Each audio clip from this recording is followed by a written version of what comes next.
The week के जहां हम पुरातत्व का संरक्षण करने के काम में लगे, लोगों का सम्मान करने के लिए एकत्रित हुए। मंच पर उपस्थित आदरणीय रियाज जी, सभागार में उपस्थित द वीक परिवार के सभी सम्मानित सदस्य, कार्यक्रम में उपस्थित सम्मानित अतिथिगण, पत्रकार मित्रों, मैं अपनी बात शुरू करूं उससे पहले दो विषयों के लिए आदरणीय रियाज जी का और वीक परिवार का बहुत सारा धन्यवाद करना चाहता हूं। और धन्यवाद करने के साथ साथ में उनसे क्षमा प्रार्थना भी करना चाहता हूं कि मेरे कारण से कार्यक्रम की तिथि और कार्यक्रम का समय कई बार बदलता रहा। और धन्यवाद इसके लिए कि पहले तिथि को मेरे अनुकूलता के समय की अनुकूलता के चलते बदल करके आज के लिए नियोजित किया, और फिर एकाएक बदले कार्यक्रम और हवाई जहाज के बदले हुए समय के चलते हुए इस समय को बदल करके भी आप सब ने मुझे आपके बीच में आकर के ऐसे सम्मानित लोग जिन्होंने इस हमारी धरोहर के संरक्षण करने के लिए अपनी तरफ से न केवल पुरुषार्थ किया है, अपितु धरोहर का हेरिटेज के संरक्षण की महत्ता को अपने इस पुरुषार्थ से समाज में प्रतिपादित किया है। मैं ऐसे सम्मानित होने वाले सभी गरिमामयी सज्जनों का बहुत सारी बधाई देते हुए उनकी इस प्रेरणा के लिए उनका धन्यवाद और अभिनंदन करना चाहता हूँ। मित्रों, जब मैं आज आप सबके बीच में आया हूँ, एक सुखद संयोग है कि मैं सीधे विज्ञान भवन में, जहाँ पिछले 3 दिन से हम देश की एक बहुत महत्वपूर्ण धरोहर, जिसे अनेक वर्षों तक उपेक्षा का शिकार होना पड़ा, अनेक वर्षों तक जिस धरोहर को के चलते हुए भारत को विश्व भर में सम्मान मिला था, भारत को विश्व गुरु ऐसा लोगों ने स्वीकार किया था, भारत पूरे विश्व को ज्ञान के आलोक फैलाने वाले राष्ट्र के रूप में पहचान बना पाया था, ऐसी हमारी हस्तलिखित ग्रंथ पांडुलिपियाँ, वो सब कालांतर में उपेक्षा भाव के चलते हुए काल कवलित होने की दिशा में थी। गुलामी के कालखंड में इस धरोहर को, इस संपदा को, इसकी महत्ता को समझते हुए, जानते पहचानते हुए, जो महत्ता विभिन्न विषयों पर, जो धरोहर विभिन्न लिपियों में, विभिन्न भाषाओं में, देश के हर कोने में अलग अलग जगह ज्ञान संकलित और सृजित करने वाले लोगों ने अर्जित की थी, सृजित की थी, बनाई थी, उसे गुलामी के उस कालखंड में उस धरोहर की महत्ता को समझते हुए देश से बाहर ले जाया गया। आज़ादी के बाद में भी अनेक लोग, क्योंकि हमारे यहाँ उसको लेकर के किसी तरह की जागरूकता का अभाव था, आज़ादी के बाद में भी निरंतर लीगल इलीगल तरीके से वो देश से बाहर गई। कुछ लोगों ने जब उसका सार संभाल बंद की, उसके चलते हुए वो उनका क्षरण हुआ, खराब हुई, डेलिपलेट हो गई। ऐसे हजारों हजार ग्रंथ जिनका अनुमान करते हैं कि आज भारत में जब हमने कैटलॉगाइजेशन शुरू किया था, कैटलॉग बनाना शुरू किया था, लगभग 50 लाख से ज़्यादा ऐसी मैन्युस्क्रिप्ट्स जो आज भारत में हमारे पास हैं, और अनुमान करते हैं कि लगभग ये संख्या कई करोड़ में होने वाली। उन सब के संरक्षण के लिए माननीय प्रधानमंत्री जी का जो विरासत का संरक्षण और विकसित होने का मंत्र है, उसके अधीन हमने एक 3 दिन की कार्यशाला आयोजित की थी।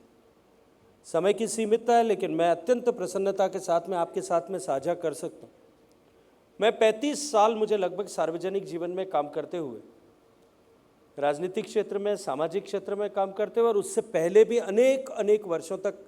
As a student, I might have attended hundreds of conference and workshops. पहले मैं पूरी जिम्मेदारी के साथ में मैंने आज वहाँ जो मंच पे कहा वही भाव मैं यहाँ व्यक्त करना चाहता हूँ। मैंने ऐसी एक भी कॉन्फ्रेंस नहीं देखी जिसके इनॉग्रेशन से लेकर के अंत तक 100% अटेंडीज पार्टिसिपेंट्स वापस अंत तक तीसरे दिन भी बने रहे। 1000 लोग प्रत्यक्ष रूप से जुड़े थे। उसके अतिरिक्त जो है 1000 से ज़्यादा लोग उसमें वर्चुअल मीडिया से जुड़े थे। 200 से ज़्यादा लेक्चर्स उसमें हुए, 200 से ज़्यादा लोगों ने डेलिब्रेट किया। 8 वर्टिकल सेक्टर बना करके उनमें अलग अलग तरह के डेलिब्रेशंस हुए। और सबसे भी ऊपर शुरू से लेकर के अंत तक 11 तारीख को जब उद्घाटन किया था सुबह 9:30 बजे, तब से लेकर के अभी जब मैं आप लोगों के बीच में आया हूँ तब तक, कल माननीय प्रधानमंत्री जी का 3 घंटे का समय प्रधानमंत्री जी ने उस सबको दिया। लेकिन इस पूरे 3 दिन में कॉन्फ्रेंस में अटेंडेंस से ज़्यादा महत्वपूर्ण ये था कि जो पार्टिसिपेंट्स थे, स्कॉलर्स थे, ऐसी ट्रेजर जिन लोगों ने संभाल करके रखी है, ऐसे इंस्टीट्यूट्स और इंडिविजुअल्स थे, इंस्टीट्यूट्स के प्रतिनिधि और इंडिविजुअल्स थे, डिफरेंट यूनिवर्सिटी के वाइस चांसलर्स थे, स्कॉलर्स थे, और साथ साथ में इस ट्रेजर को फ्यूचर में डिजिटाइज करके AI रीडेबल फॉर्मेट में लाने के लिए काम करने और काम करने के उत्सुक ऐसे टेक्नोलॉजी प्रोवाइडर्स भी थे। हर व्यक्ति का उत्साह इस 3 दिन में कई गुना बढ़ा। और ये इस बात का परिचायक है कि जो माननीय प्रधानमंत्री जी हमेशा कहते हैं कि हाँ, भारत सांस्कृतिक पुनर्जागरण के दौर से गुजर रहा है। हमने अपनी धरोहर का, हमने अपने हेरिटेज का, हमने अपने इतिहास का, हमने अपने पूर्वजों के द्वारा सृजित ऐसी सारी धाती का संरक्षण करने के लिए उस दिशा में सोचना प्रारंभ कर दिया। 137 साल पुरानी मैगजीन द वीक जब इस तरह से धरोहर के संरक्षण करने वाले लोगों का सम्मान करती है, तो निश्चित रूप से मेरे मन में ये संकल्प कि भारत विकसित तो होगा ही, लेकिन साथ साथ में हम अपनी विरासत का भी संचय करके उस विरासत को भी पुनः समृद्ध कर पाएंगे। क्योंकि ये जो विरासत है, ये केवल, चाहे वो टेंजिबल का हेरिटेज है, इंटेंजिबल हेरिटेज है, ये केवल हम सब लोगों के लिए मात्र इतिहास या इतिहास के पन्नों के साथ में हमको जोड़ सकें ऐसे मॉन्यूमेंट नहीं। ये हेरिटेज हम सब लोगों के लिए अपने इतिहास से जुड़ने का अवसर है। और कोई भी समाज, कोई भी राष्ट्र यदि अपने इतिहास से कट जाता तो वो उसकी स्थिति ऐसे पेड़ के सदृश हो जाती है जिसका अपने जड़ों से जुड़ाव जो है वो समाप्त हो गया। और ऐसा कोई भी वृक्ष जो जड़ों से जुड़ाव जिसका समाप्त हो जाता है, वो लंबे समय तक नहीं बने रह पाता। सह आशय प्रयास हुए हम सबको अपनी जड़ों से, अपने इतिहास से विमुख करने के। अनेक वर्षों तक उसको लेकर के इस तरह की रचनाएं की गई। हमारे कोर्स क्यूरिकुलम को बदला गया, हमारे इतिहास को जिस तरह से लिखा गया, तोड़ा गया, मरोड़ा गया। लेकिन अब निश्चित रूप से एक बार फिर समय ऐसा परिवर्तित होकर के, समय चक्र घूम करके वापस उस मुकाम पर आकर के खड़ा हुआ है कि भारत का सामान्य व्यक्ति भी अपने इतिहास और धरोहर इन सब के संरक्षण के दिशा में सोचने लगा। ये निश्चित रूप से सौभाग्यपूर्ण समय कि हम अपने धरोहर के संरक्षण के दिशा में लोगों को जागृत करने और इसे एक जन आंदोलन बनाने की दिशा में आगे बढ़ रहे। और निश्चित ही इस तरह के सम्मान के समारोह ऐसे लोगों के पुरुषार्थ का, जैसा मैंने कहा कि जिन लोगों ने इस दिशा में काम किया है, पीपल हु हैव कंट्रीब्यूटेड,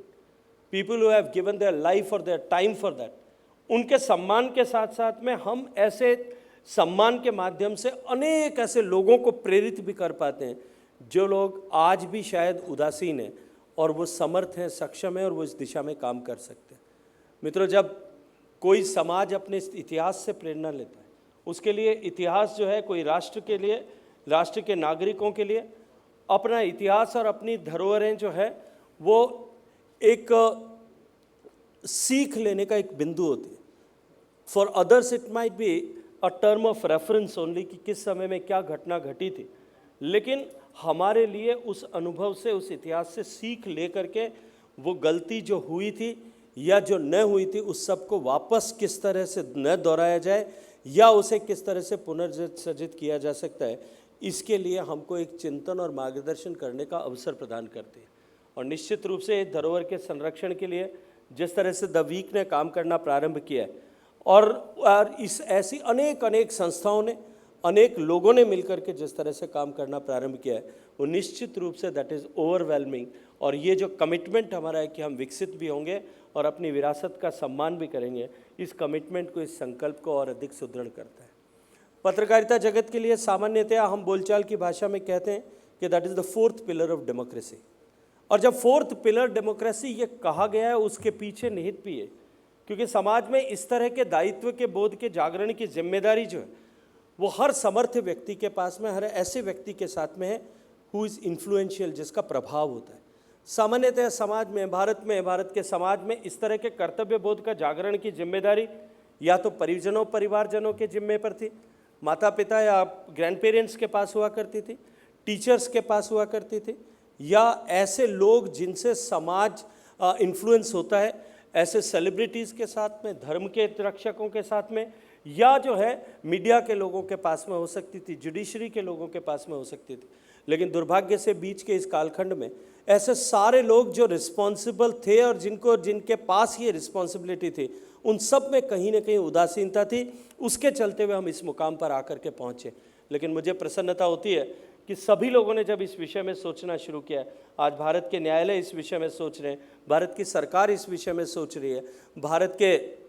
जो है समाचार पत्र और पत्रकार और पत्र समूह जो है, पत्र पत्रिकाओं के समूह इस दिशा में सोच रहे हैं। और ये जब सब सोच रहे हैं तो निश्चित रूप से जो इकोसिस्टम बनता है, वो इकोसिस्टम आम जन को इसके साथ में जोड़ करके इसे एक जन आंदोलन का स्वरूप प्रदान करता है। माननीय प्रधानमंत्री जी जिस तरह से हम सब का मार्गदर्शन करते हुए कहते हैं कि ये विविधताओं से भरा हुआ भारत है, और हमारे इतिहास के ये धरोहरें हम सबको एकता के सूत्र में बांधती हैं,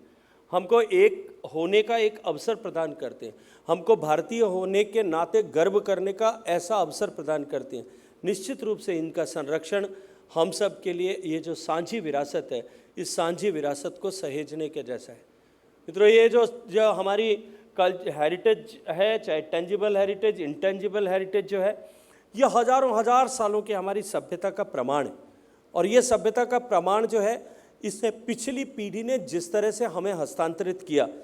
आने वाली पीढ़ी में हम उसको, आने वाली पीढ़ी को उसकी महत्ता को स्थापित करते हुए, उसकी इम्पॉर्टेंस को इस्टेब्लिश करते हुए और साथ साथ में उसकी उपयोगिता को इस्टेब्लिश करते हुए अगर हम आने वाली पीढ़ी को हस्तांतरित करेंगे, तब जा कर के हम अपना जो है मनुष्य होने के नाते या एक रिस्पॉन्सिबल सिटीजन होने के नाते जो है हमारा कर्तव्य है, उस कर्तव्य की हम पूर्ति कर रहे हैं। अगर हम उसको डेलिपलेट करके, उसको ख़राब करके आने वाली पीढ़ियों के लिए छोड़ करके जाएंगे, या क्षरित होते हुए मात्र मूक दर्शक बन करके छोड़ करके जाएंगे, तो निश्चित ही कहीं न कहीं हमारे मन में अंततः इस ग्लानि का बोध होगा और आने वाली पीढ़ियां उसके लिए हमें माफ़ नहीं करेंगी। और इस सब की के लिए, जन जागृति के लिए जिस तरह से सभी लोग मिलजुल करके काम कर रहे हैं और द वीक जिस तरह से आगे लीडरशिप लेकर के काम कर रहा है, मैं इसके लिए बहुत सारा धन्यवाद करना चाहता हूँ। मित्रों, आज भारत की तरफ देखने की विश्व की दृष्टि बदली।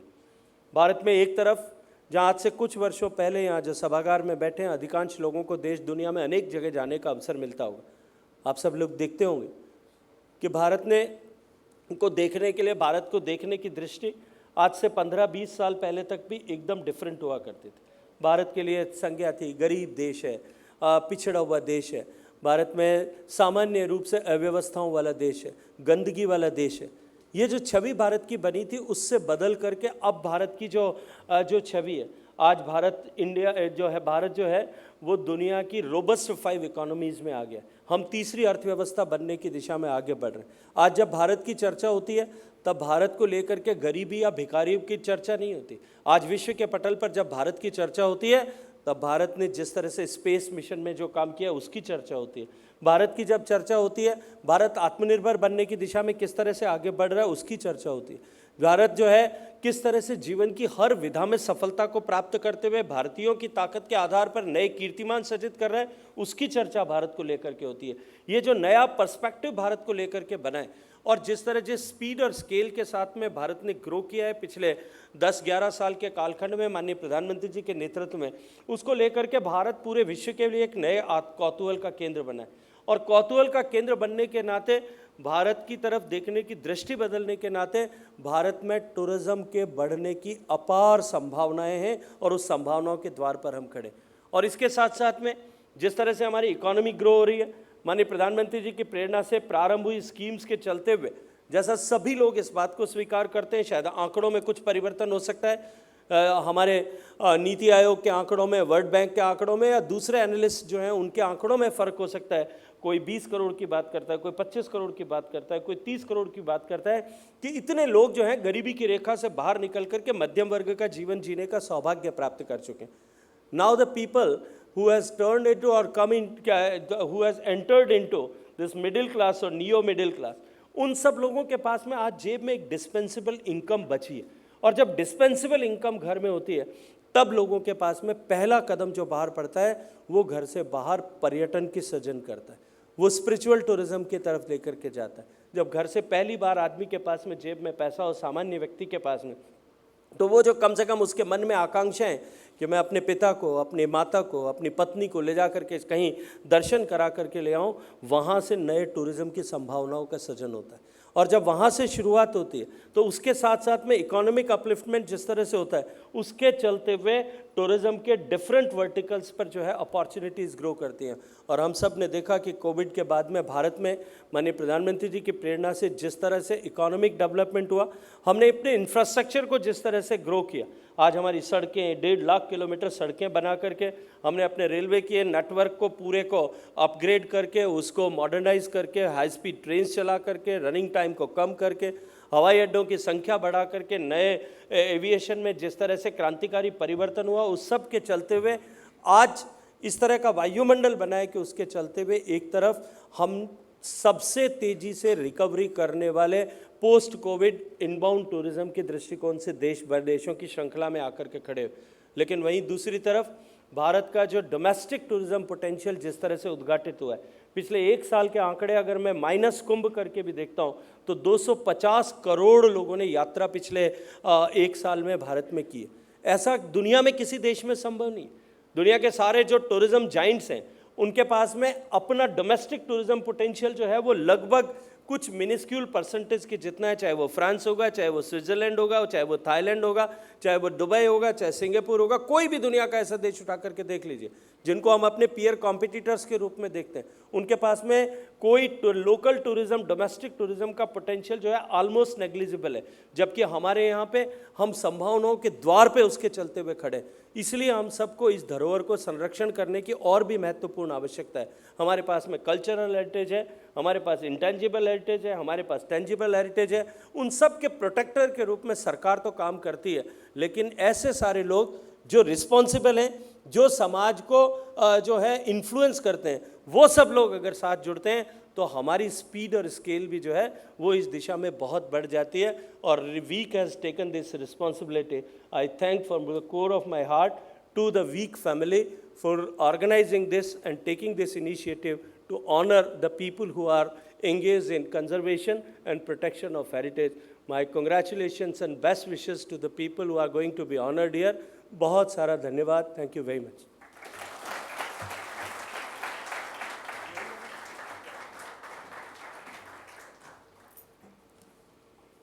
Thank you, sir, for those inspiring words. Riyad, I request you to please felicitate the Honorable Minister.